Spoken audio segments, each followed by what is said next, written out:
Alaikum and Walaikum Assalam Zain Iqbal.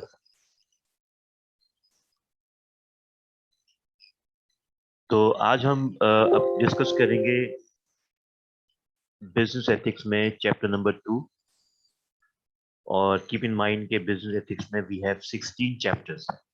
ठीक है. So we are going to have presentation after a few sessions जिसमें मैं आपको topic आपको डिवाइड कर दूंगा और फिर वो आपको स्टडी करनी है, रीड करनी है और यहाँ पे आपको प्रेजेंट करना है इंडिविजुअली. डिसाइड मैं कर दूंगा बाद में. फिलहाल आपके जहन में होना चाहिए कि we need to go for presentation. So we are now moving towards the chapter number 2, and the name of the chapter as given in your course outline is the foundation of ethical thoughts. कि ethical thoughts की बुनियादें क्या हैं, कहाँ से हमें ethical thoughts मिलते हैं और उसका origin या उसकी beginning या उसकी history क्या है, या इसको इस तरह कर लें कि कैसे हमारे जहनों में अखलाकी जो सोच है वो डेवलप होती है और कैसे हमारी अखलाकी सोच जो है वो हमारे फैसलों पर असरअंदाज होती है. इसको हम डिस्कस करने की कोशिश करेंगे. उसकी वजह यह है कि you can be a good businessman but you can not be a good ethical man if you do not have ethical thoughts in your mind. कि अगर आप अच्छे और बुरे और सही और गलत की सोच नहीं रखते या उसमें डिफ्रेंशिएट नहीं कर सकते, तो इसका मतलब है कि as a businessman you can negatively affect your customers. तो इसलिए ज़रूरी है कि हमें पता होना चाहिए कि what is the foundation of ethical thoughts और इसका ताल्लुक हमारी फिलॉसफी से.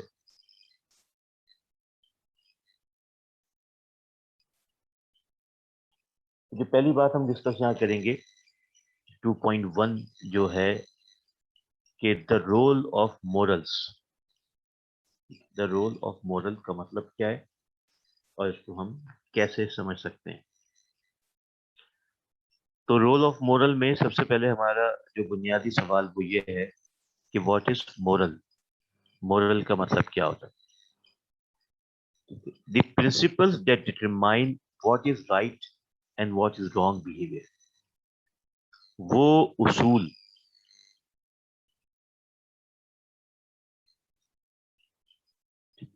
वो उसूल जो ये बताएं कि क्या सही है और क्या गलत है, उसको हम कहते हैं मोरल्स. तो इसका मतलब ये कि मोरल के अंदर कुछ ऐसे प्रिंसिपल्स हैं जिसकी बुनियाद पर हम ये डिसाइड करेंगे कि अच्छा रवैया क्या होता है और बुरा रवैया क्या होता है. दूसरे लफ्जों में ये वो प्रिंसिपल्स हैं जो हमें इंडिकेट करते हैं, हमारी रहनुमाई करते हैं, हमें रास्ता दिखाते हैं इस बात में फर्क करने के लिए कि सही और गलत रवैयों में कैसे फर्क किया जाए और कैसे सही और गलत रवैयों को अलग किया जाए या अलग करके देखा जाए.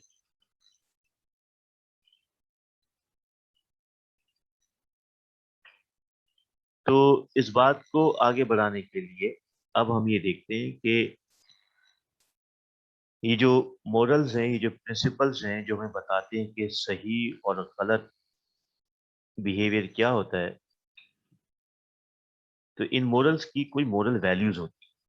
ये जो प्रिंसिपल्स हैं ये बनते हैं किसी अखलाकी इदराक पर या अखलाकी वैल्यूज पर. So we are now going to discuss about the components of individual moral values. कि इनफरादी जो अखलाकी कदरें हैं वो किन चीज़ों पर मुश्तमिल होती हैं. यानी फॉर एग्जांपल अगर आप ये समझते हैं कि आप एक नेक इंसान हैं, अच्छे इंसान हैं, सही और गलत का फ़र्क समझते हैं, बुराई और अच्छाई में फ़र्क समझते हैं, अपनी ज़ात से आप किसी को नुकसान नहीं पहुंचाते, अपने लफ्ज़ों से किसी को नुकसान नहीं पहुंचाते, अपने एक्शन से आप किसी को नुकसान नहीं पहुंचाते, तो ये जो तमाम क्वालिटीज़ आपके अंदर मौजूद हैं, इन क्वालिटीज़ के आने की वजह क्या है, इसको हम कहते हैं कॉम्पोनेंट्स. تو جن لوگوں میں یہ کمپوننٹس موجود ہوں گے ان کے اندر اخلاقی ویلیوز ڈیولپ ہو جائے. تو اس میں سب سے پہلی چیز ہے انڈیویجول پرنسپل. یعنی کوئی کچھ بھی کہے کہ لیکن انسان کا اپنا ایک ذاتی اصول ہوتے ہیں جو وہ بچپن سے سیکھ رہا ہوتا ہے معاشرے سے. ٹھیک ہے, تو انڈیویجول پرنسپلس وہ لرن کرتا ہے معاشرے سے, اور معاشرے میں اگر غلط رویے ہوتے ہیں تو وہ غلط رویے سیکھ لے گا, معاشرے میں اگر اچھے رویے ہوتے ہیں تو وہ اچھے رویے سیکھ لے گا. تو بات یہ نہیں کہ ہمیشہ یہی ہو سکے کہ آپ صحیح رویے سیکھیں, یہ بھی ہو سکتا ہے کہ آپ غلط رویے معاشرے سے اڈاپٹ کر سکیں. تو انسان کے زندگی کے جو ذاتی اصول ہیں, اخلاقی اصول ہیں صحیح و غلط کے, وہ شروع ہوتے ہیں, وہ ملتے ہیں اس کو کہاں سے, اس کے معاشرے سے. تو ہم آج جو کچھ بھی ہیں, میں اور آپ اور سب دنیا کے لوگ, اگر ہماری کوئی انڈیویجول پرنسپلس ہیں زندگی گزارنے کے, تو ان انڈیویجول پرنسپل کا جو بنیادی دار و مدار ہے, انحصار ہے, ڈپینڈ کرتے ہیں, وہ سوسائٹی پہ ڈپینڈ کرتے ہیں جس سے ہم نے سیکھا. مثلاً اگر آپ یہ کہتے ہیں کہ ہمیں جھوٹ نہیں بولنا چاہیے اور آپ واقعی جھوٹ نہیں بولتے ہیں, تو اس کا مطلب ہے کہ جس معاشرے میں آپ رہ رہے ہیں, جس گھرانے میں آپ رہ رہے ہیں, وہاں پہ آپ کو اس بات کی تربیت دی گئی ہے کہ جھوٹ بولنا بری بات.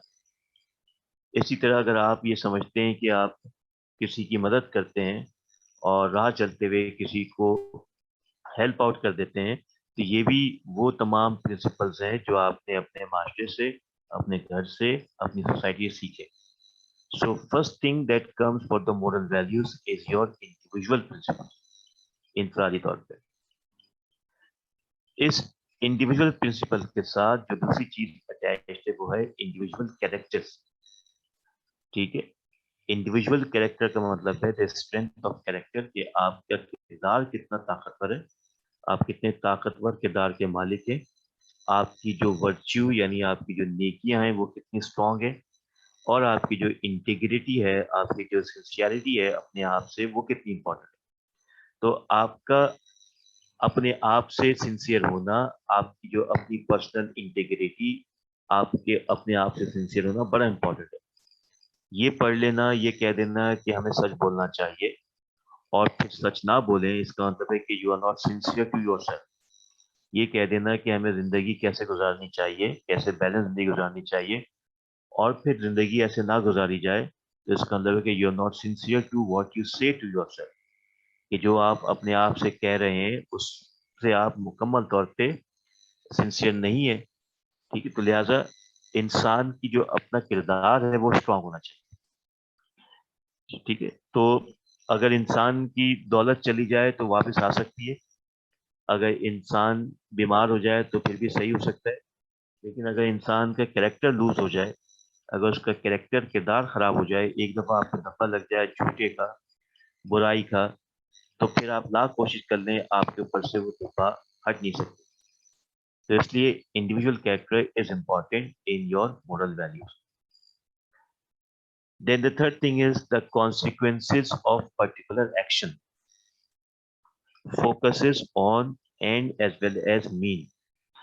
تیسری چیز یہ ہے کہ آپ کو یہ دیکھنا ہوگا کہ آپ جب کسی نتیجے تک پہنچ رہے ہیں, کوئی عمل کر رہے ہیں, تو وہاں تک پہنچنے کا ذریعہ کیا ہے. کیا آپ کسی غلط راستے سے کسی چیز تک اپروچ کر رہے ہیں, یا کسی صحیح راستے تک کسی چیز پر اپروچ کر رہے ہیں, تو یہ کہلاتا ہے اینڈ ایز ویل ایز مین, کہ آپ کا جو اینڈ ہے یعنی جو نتیجہ ہے, اس نتیجے تک آپ کس ذریعے سے پہنچے. بہت سے لوگ ایسے ہوتے ہیں کہ وہ کسی نتیجے تک پہنچنے کے لیے مختلف ریسورسز استعمال کرتے ہیں, مختلف رشوت, مختلف تمام ایسے کام کرتے ہیں کہ ان کا کام ہو جائے. اور بہت سے لوگ ایسے ہوتے ہیں جو اصول پسند ہوتے ہیں, جو یہ کہتے ہیں کہ چاہے کام ہو یا نہ ہو, لیکن وہ ایک چونی بھی کسی کو رشوت نہیں دیں گے. سو وہ لوگ جو کہ اینڈ نتیجے کو دیکھتے ہیں کہ بھئی اینڈ نتیجہ اگر ہمارے لیے فائدہ مند ہے تو بہترین ہے, اور وہ لوگ جو اصولوں کو دیکھتے ہیں کہتے ہیں کہ نتیجہ کچھ بھی ہو لیکن اصول کو نہیں چھوڑنا چاہیے, یہ بھی آپ کے जो कंपोनेंट्स और मॉडल वैल्यूज कहलाते हैं। इन तीनों में से किसी चीज के बारे में अगर आपको सवाल पूछना हो तो आप मुझसे सवाल कर सकते हैं, कोई भी सवाल अगर आप पूछना चाहें, so you can ask if the things are not clear.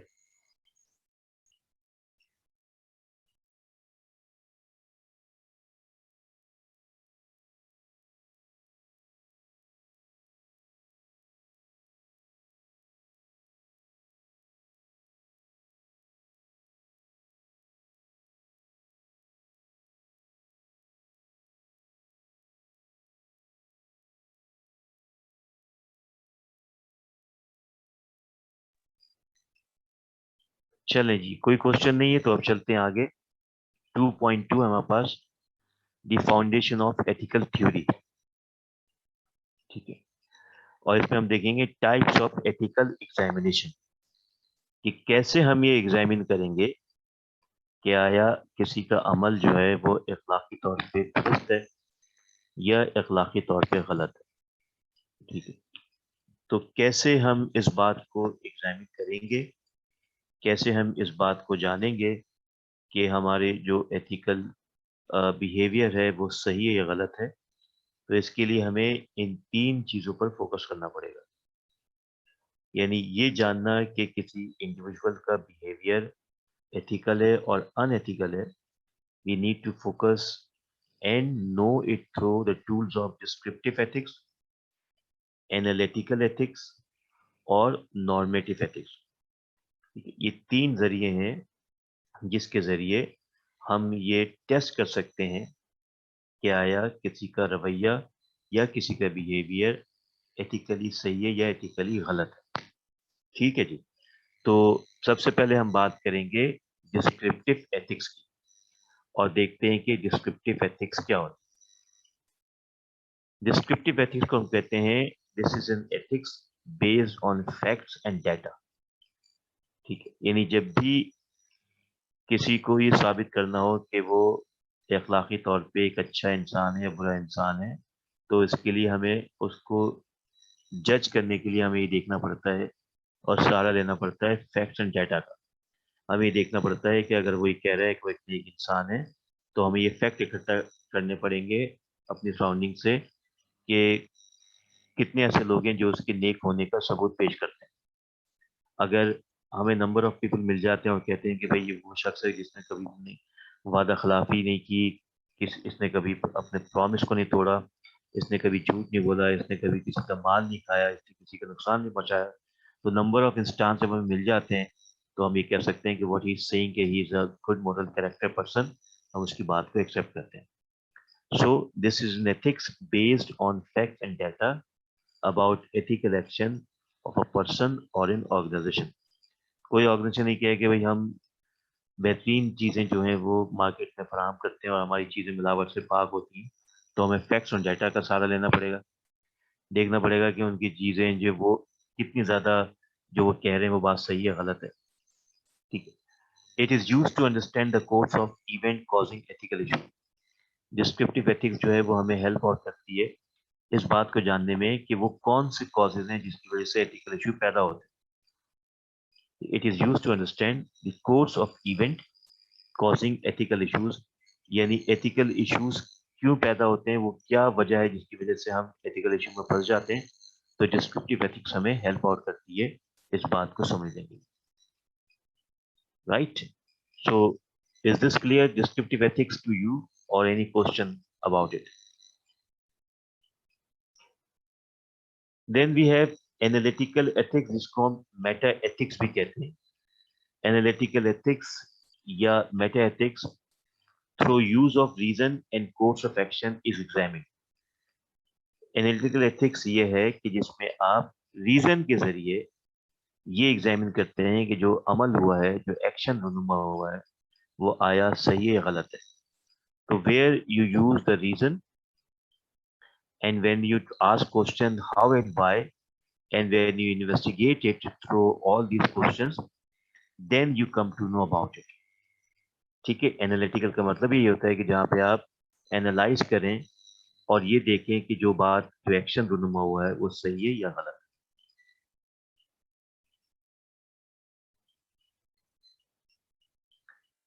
Then we have normative ethics.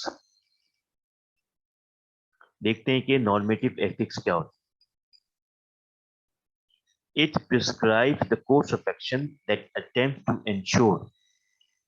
इसका बुनियादी मतलब ये होता है कि इस बात का यकीन कर देना, इस बात को यकीन बनाना कि ethical behavior will be followed in the future. ठीक है, यानी क्या जो एथिकल बिहेवियर है उसको फ्यूचर में फॉलो किया जाएगा, फ्यूचर में कैसे उसको, जो आप बात आपने सीखी है, जो डिस्कशन आपने की है, उसको फ्यूचर में कैसे हम फॉलो करेंगे, that is normative ethics. So it prescribe the course of action that attempts to ensure that ethical behaviour will be followed in the future. ठीक है, नॉर्मेटिव यानी नॉर्मल होना, नॉर्मेटिव होना, ये इस बात का अंदाजा लगाना है कि जो कुछ सीखा है और जो कुछ लर्न किया है, क्या वो फ्यूचर में भी फॉलो किया जाएगा या नहीं किया. So these are the three important things we have regarding types of ethical examination. Any question, if anyone has, please do ask me.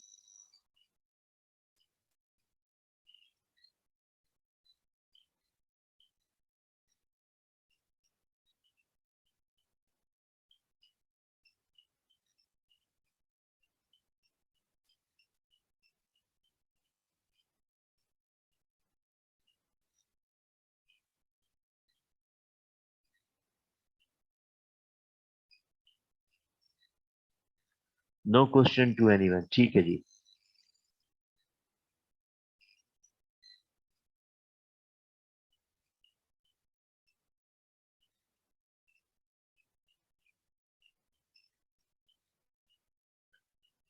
Okay, now listen to me. मैं आपको एक केस शेयर कर रहा हूँ और उसमें जरा अपनी जजमेंट पेश कीजिए और देखते हैं कि वो जजमेंट आपकी क्या होती है.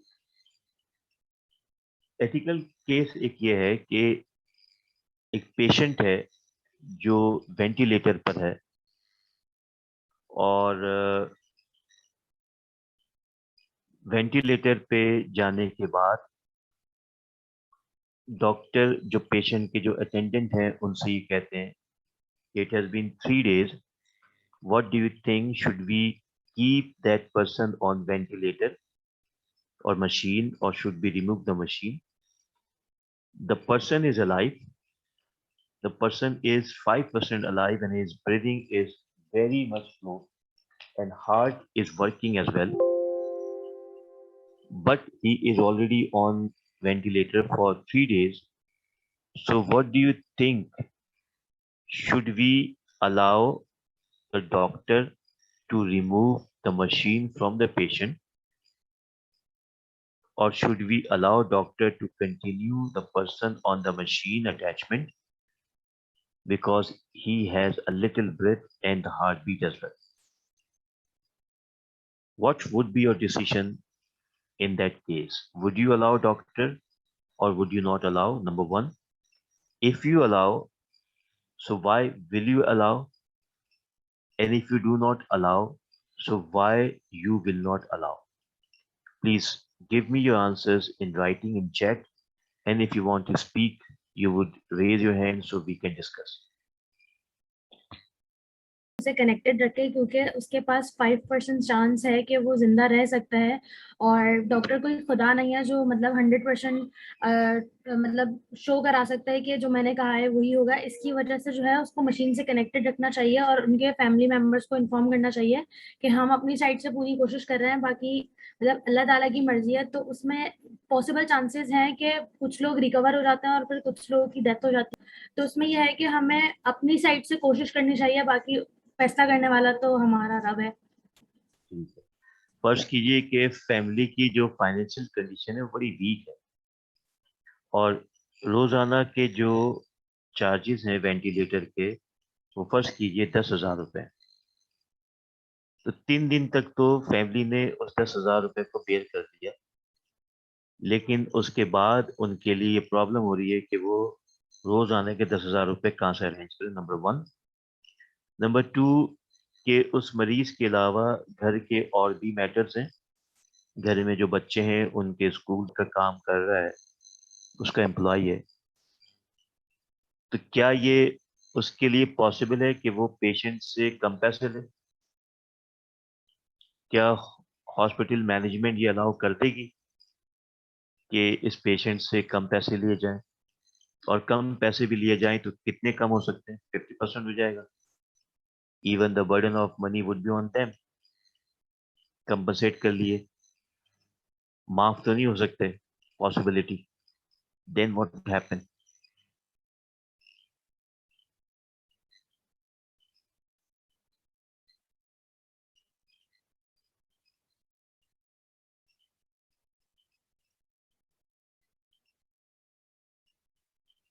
फ्रेंड्स या रिलेटिव से हेल्प ले सकते हैं, लेकिन हाउ लॉन्ग अ फ्रेंड और रिलेटिव कैन हेल्प? सपोज, अब बड़ी इंपॉर्टेंट बात है मैरिज निसा, और आप सबको मैं सवाल कर रहा हूँ.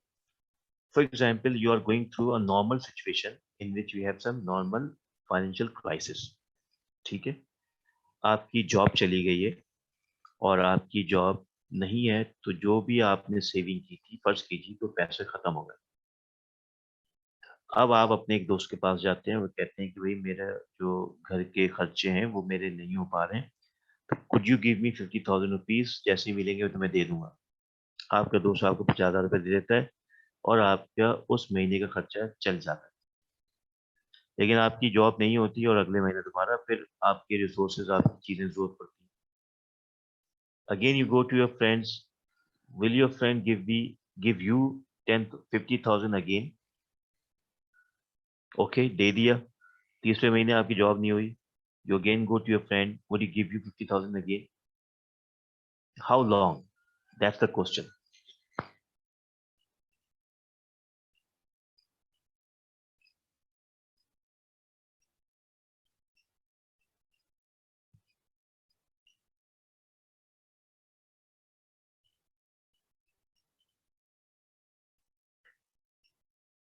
Okay, Conan Nasir ने एक जवाब दिया है कि we will allow to remove the machine as the person is alive with a low heartbeat and chance to live. However, the procedure of ventilation is very painful. Okay जी, तो ये कह रही है कि ठीक है, पर्सन के पास चांस है जिंदा रहने का, और वेरी लो चांस है. लेकिन एक और बात जो मेंशन कर रही है कि जो प्रोसीजर ऑफ वेंटिलेटर है वो बड़ा पेनफुल है. ठीक है, मिसाल के तौर पर आजकल जो लोग वेंटिलेटर्स पर हैं कोरोना की वजह से, और वो जो उनको मसनूई सांस दी जाती है मशीन के जरिए, तो मशीन का जो प्रेशर है वो नेचुरल सांस लेने के प्रेशर से मुख्तलिफ है. अभी बकरीद हुई होगी, और उस बकरीद के अंदर अगर आपने कुर्बानी की होगी गाय या बकरे की, तो आपने फेफड़े देखे होंगे जानवरों के. देखे किसी ने फेफड़े हाथ में लेके? वैसे ही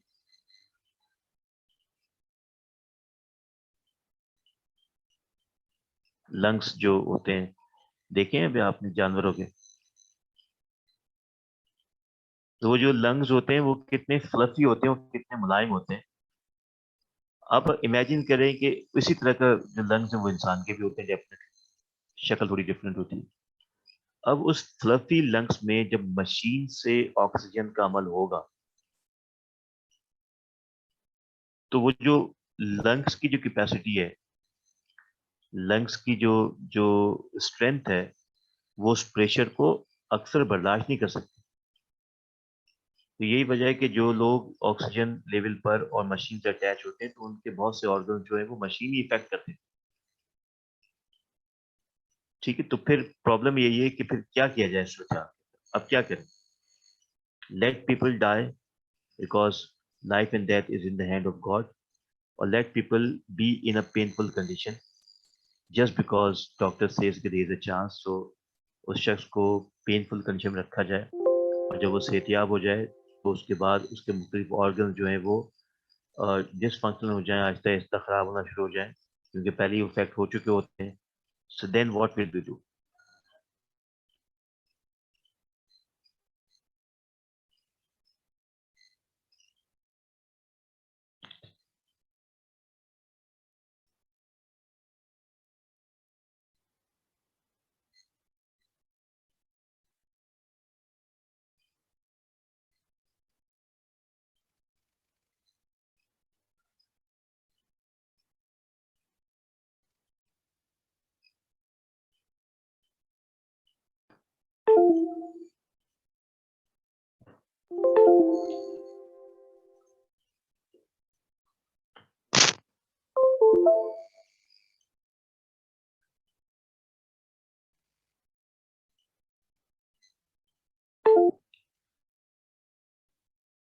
जी, क्या किया जाए, क्या सोचा जाए?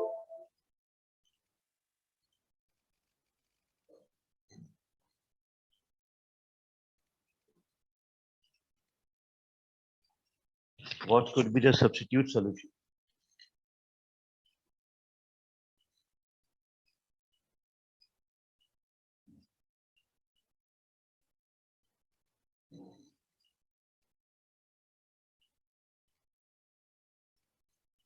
सोचिएगा इस पे, सब्स्टिट्यूट सॉल्यूशन पे, और फिर आपसे इस पे डिटेल में बात होगी। ठीक है जी। So we have seen and discuss about the foundation of ethical theory. तो ये हमारे पास 3 फाउंडेशन एथिकल थ्योरी थी। डिस्क्रिप्टिव एथिक्स, यानी कोई भी एथिकल थ्योरी जो है वो या तो डिस्क्रिप्टिव होती है, या एनालिटिकल होती है, या नॉर्मेटिव होती है। ठीक है।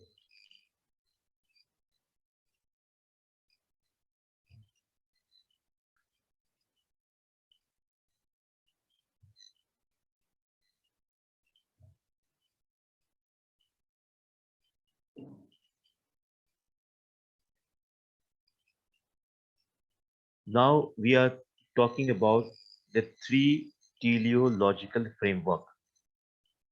ठीक है, the 3 teleological framework। तो अब ये देखना है कि teleological framework का मतलब क्या होता है।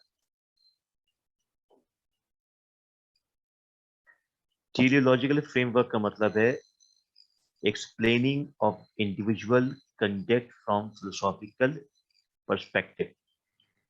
किसी भी इंफरादी शख्स का या किसी भी इंफरादी शख्स के अमल को जब हम फिलोसॉफिकल पर्सपेक्टिव में जज करते हैं तो इसको हम कहते हैं टेलियोलॉजिकल फ्रेमवर्क। यानी जो भी अमल, जो भी हमारा एक्शन है, जब हम उसको फिलोसॉफिकल पर्सपेक्टिव से देखेंगे तो इसको हम कहेंगे टेलियोलॉजिकल फ्रेमवर्क।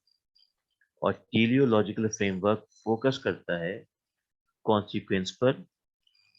किसके कॉन्सिक्वेंस पर? किसी भी एक्शन। किसके एक्शन? किसी भी इंडिविजुअल के। यानी टेलियोलॉजिकल फ्रेमवर्क एक ऐसा पर्सपेक्टिव है जिसके जरिए हम किसी के भी अमल को फिलोसॉफिकल देख सकते हैं, जज कर सकते हैं, और इसका बुनियादी फोकस होता है कॉन्सिक्वेंसेस कि जो भी अमल हो रहा है उस अमल का नतीजा क्या निकल रहा है उस इंडिविजुअल के लिए। ठीक है, तो टेलियोलॉजिकल फ्रेमवर्क एक्चुअली हमें ये बताता है कि see the consequence getting you benefit. अगर कॉन्सिक्वेंस आपको बेनिफिट पहुंचा रहा है, इसका मतलब है कि भूल जाएं कि अमल क्या है, किस तरीके से किया गया है, अच्छे तरीके से किया गया है, बुरे तरीके से किया गया है। अगर उस अमल के नतीजे में आपको सेटिस्फेक्शन मिल रही है और आप सेटिस्फाई हो रहे हैं तो समझ लें कि वो अमल सही है।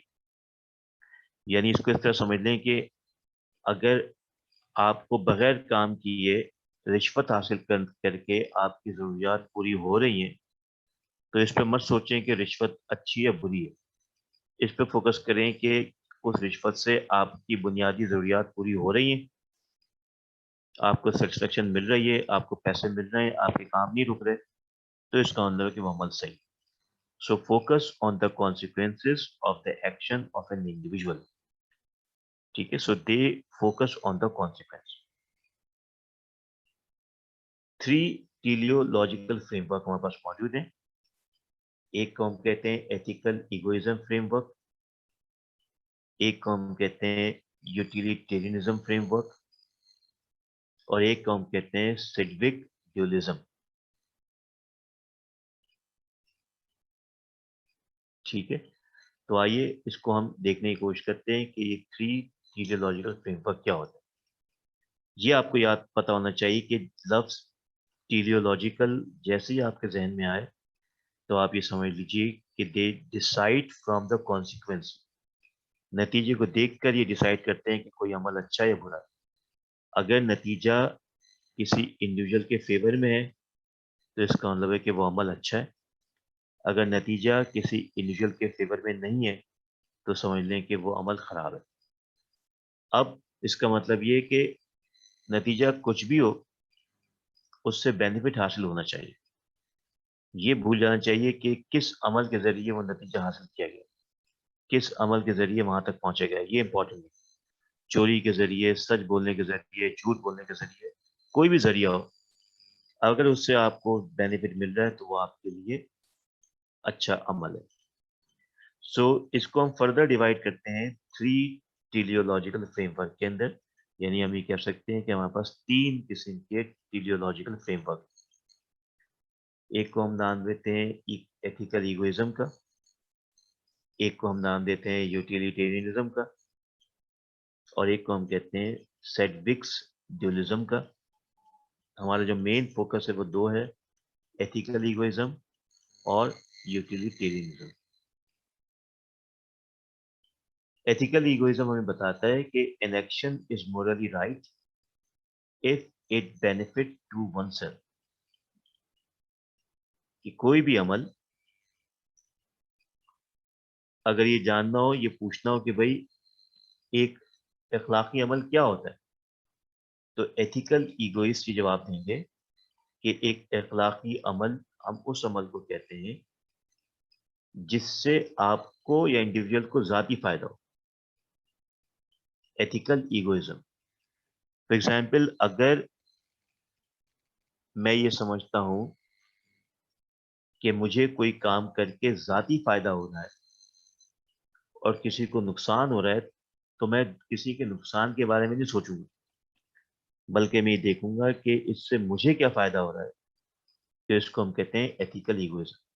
तो जहां पर आप सिर्फ अपने ज़ाती फायदे को फोकस करें और दूसरों को नजरअंदाज कर दें, वहां पर आप एथिकल इगोइस्ट हो जाते हैं। ठीक है जी। जबकि जो यूटिलिटेरियनिज्म का फलसफा है वो ये कहता है कि an action is morally right if it produces the greatest good for the greatest number of people.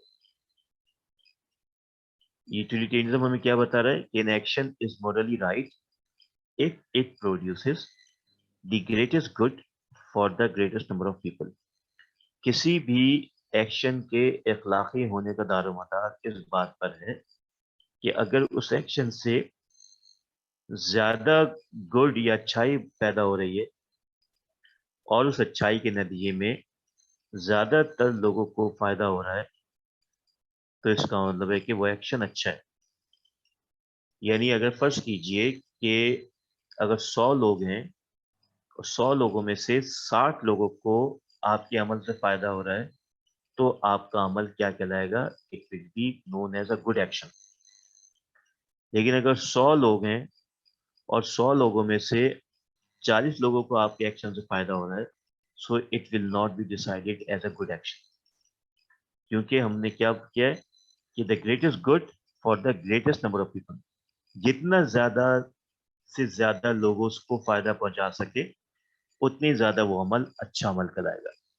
ठीक है, तो इसको हम कहते हैं यूटिलिटेरियनिज्म। एंड यू नो, अगर आप ध्यान से सुन रहे हैं तो आप बहुत क्लियरली डिफ्रेंशिएट कर सकते हैं यूटिलिटेरियनिज्म की फिलॉसफी के अंदर और एथिकल इगोइज्म की फिलॉसफी के अंदर। एथिकल इगोइज्म के अंदर ना तो ग्रेटेस्ट गुड की बात हो रही है, ना ग्रेटेस्ट नंबर की बात हो रही है, बल्कि उसमें सिर्फ बात हो रही है अपने लिए। ठीक है, तो ये सेशन अब एक्सपायर होने वाला है।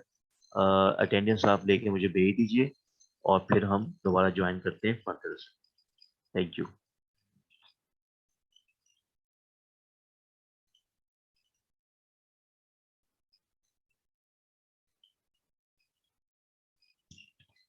आई होप कि अटेंडेंस मुझे भेज दी होगी,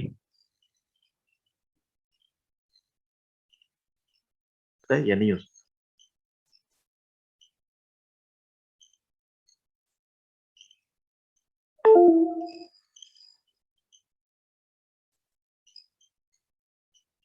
जी, क्या इंसान का जाती फायदा किस चीज में हो, क्या उससे किसी दूसरे को फायदा हो सकता है?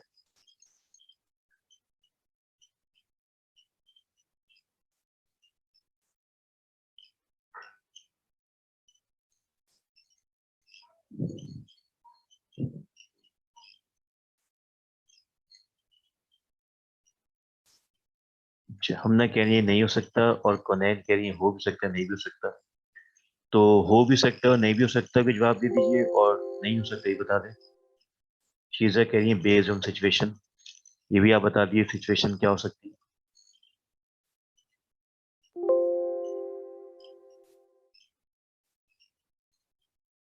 कोइंसिडेंस हो सकता है, इत्तेफाक हो सकता है, लेकिन वैसे नहीं हो सकता। ठीक है,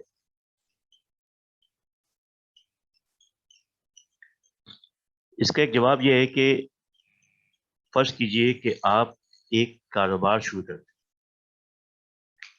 ठीक है, उस कारोबार का बुनियादी मकसद क्या होता है कि उससे कारोबार से आपको ज़ाती फायदा हो। अब उस कारोबार को करने के लिए यकीनन आपको कोई जगह चाहिए होगी। जब आपको कोई जगह चाहिए होगी तो वो जगह आपको किसी से खरीदनी पड़ेगी। फिर उस कारोबार को सेटअप करने के लिए आपको पूरा सेटअप बनाना पड़ेगा। उस सेटअप बनाने के लिए आपको लोगों को हायर करना पड़ेगा। फिर अपने कारोबार से फायदा उठाने के लिए आपको कुछ लोगों को रखना पड़ेगा। जब आप कुछ लोगों को रखेंगे तो उनको आप तनख्वाह भी देंगे। तो है तो आपका ज़ाती फायदा, लेकिन उससे बेनिफिट दूसरों को मिल रहा है, ये पॉसिबिलिटी हो गई। Is that clear? एग्जाम्पल समझ में आ गया आपको?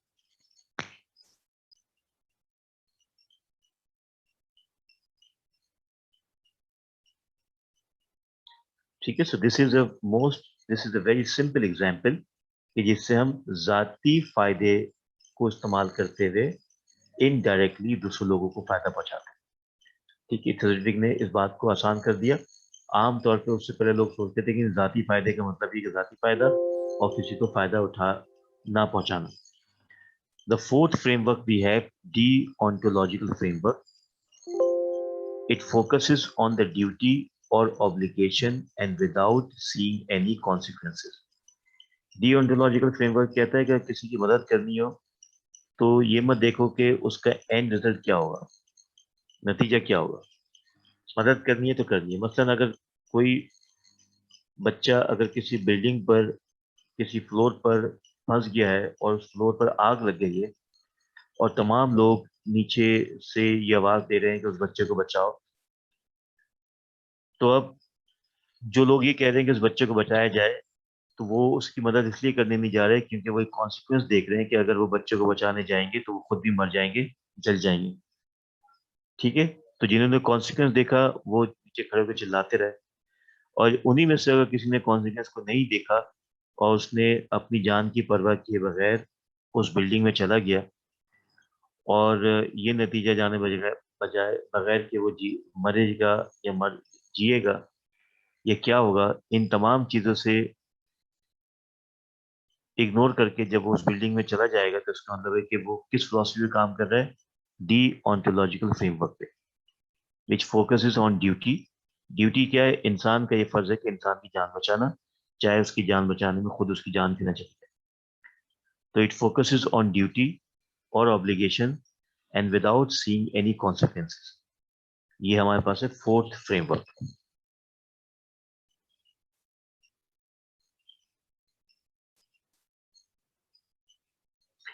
ये हमने पिछली क्लास में पढ़ लिया था, 7 guiding principle to support ethical action.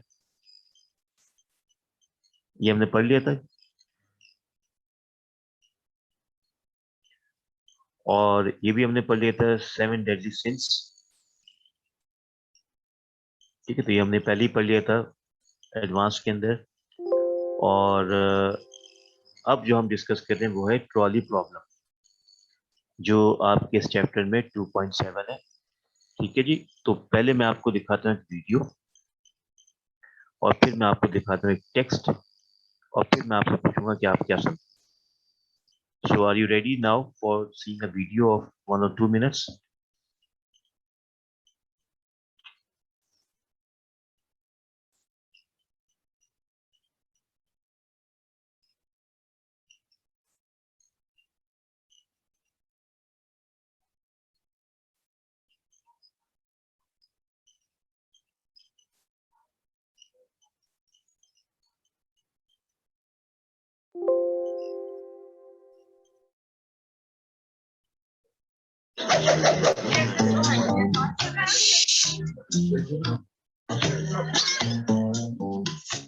A runaway train is heading towards 5 workers on a railway line. There's no way of warning them, but you're standing near a lever that operates some points. Switch the points, and the train goes down a spur. Trouble is, there's another worker on that bit of track too, but it's 1 fatality instead of 5. Should you do that? Many people think the right thing to do would be to switch the points, to sacrifice 1 to save 5, since that produces the best outcome possible. Now imagine the train heading for the workers again. This time it can only be stopped by pushing a very large man off a bridge. His great bulk would stop the train, but he'd die. Should you do that? Most people say no. But why not? Both thought experiments are cases of sacrificing 1 to save 5. What the trolley problem examines is whether moral decisions are simply about outcomes or about the manner in which you achieve them.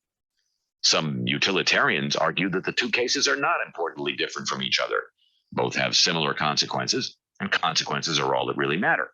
In each case, 1 person dies and 5 are saved, the best option in each harrowing situation. But lots of people say they would switch the points, but they wouldn't push the man off the bridge. Are they simply inconsistent, or are they onto something?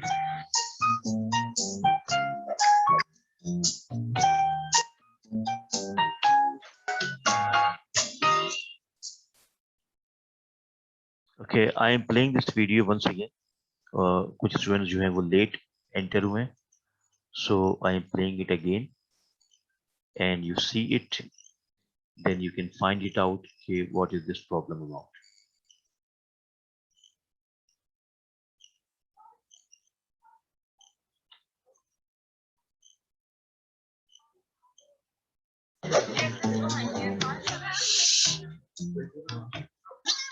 Can you derive what you ought to do from facts about the world?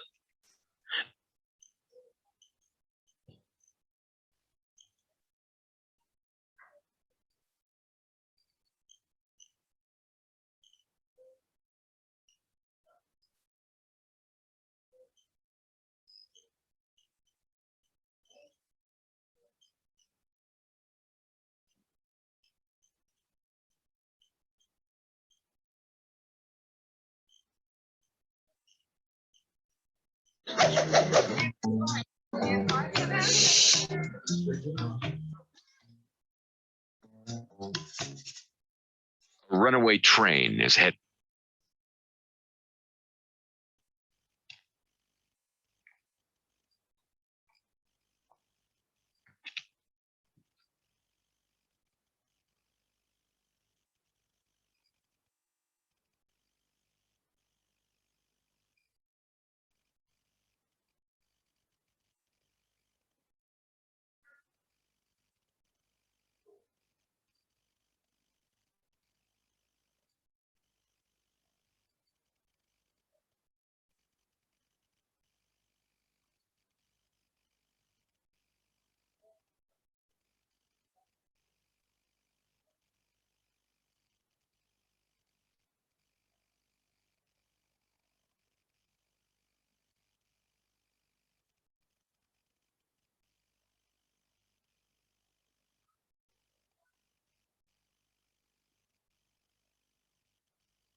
Okay, I think there is a problem in connectivity.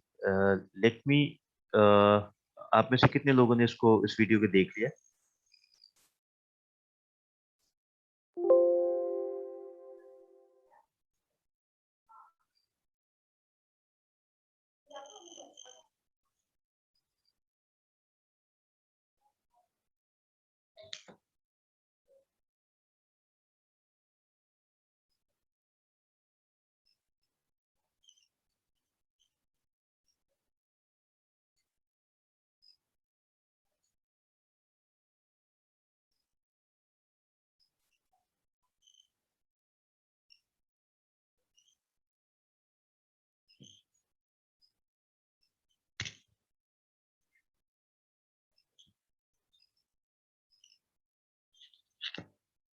Okay, quickly read this.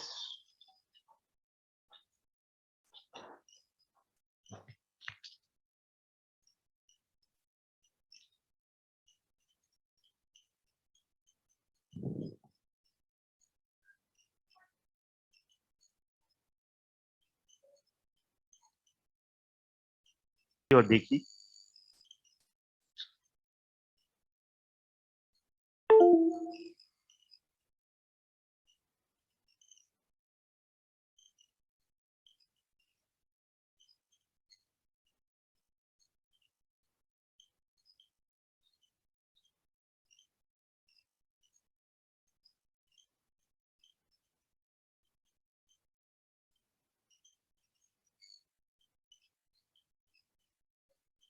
Samama, Shirza, Saad, Mehrunisa, Malaika, Konain, Hinan, Iqra, Hamna, Hania. Have you seen the video and have you read the whole trolley problems as in front of you?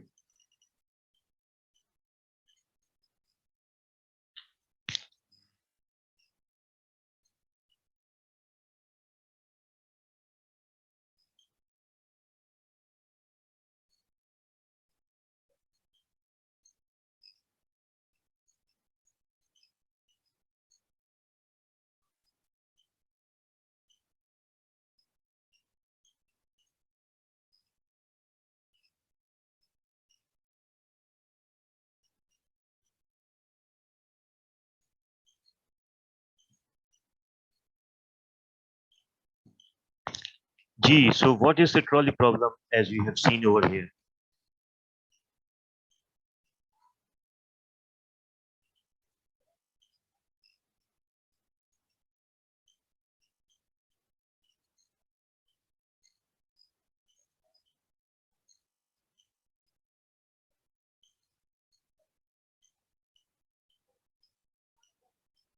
Gee, Hamna, Tariq और Iqra.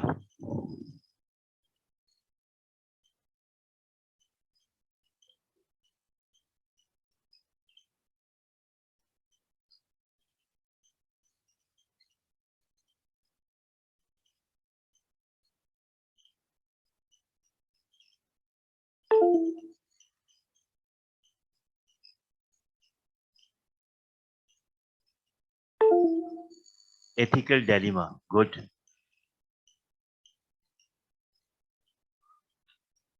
Come with the reading of this full text जो आपको slide में भेज रहा हूँ उसको आप कल जब आएंगे तो उसको पढ़ के रखिएगा और वीडियो जो मैंने आपसे शेयर की उसको देखिएगा ट्रॉली प्रॉब्लम की और फिर परसों जो है मैं आपसे इस पे डिटेल में डिस्कस करूंगा हर इंडिविजुअल के साथ इसलिए मैं आगे की जो प्रॉब्लम है उसको डिस्कस नहीं कर रहा हूँ ये ग्लोबल बिजनेस स्टैंडर्ड कोडेक्स को मैं डिस्कस नहीं कर रहा हूँ ठीक है तो क्योंकि हम इसको डिस्कस कर चुके हैं तो आज तक के लेक्चर में ये ट्रॉली प्रॉब्लम हमारी आखिरी डिस्कशन है नेक्स्ट क्लास में जब आएंगे तो आपकी होगी प्रेजेंटेशन और आपको इस डायलेमा को रिजॉल्व करना है थ्रू प्रेजेंटेशन ठीक है you need to speak in the class throughout जितने भी स्टूडेंट्स हमारे पास सबको मैं 5 मिनट दूंगा और क्रॉस क्वेश्चनिंग करूंगा इस ट्रॉली प्रॉब्लम के हवाले से तो उसको डिटेल में पढ़िएगा और इसका सोल्यूशन देखिएगा कि क्या सोल्यूशन निकल सकता है वीडियो देखिएगा ताकि हम कल परसों आके इस पर बात कर सकें ठीक है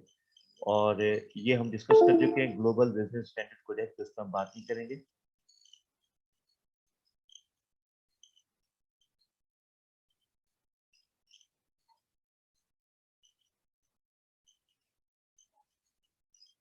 ठीक है जी so we have finished our second chapter आज हमने दूसरा चैप्टर खत्म कर लिया लेकिन इसमें सबसे इम्पोर्टेंट चीज जो है वो है ये trolley problem so send me the attendance and thank you very much for being here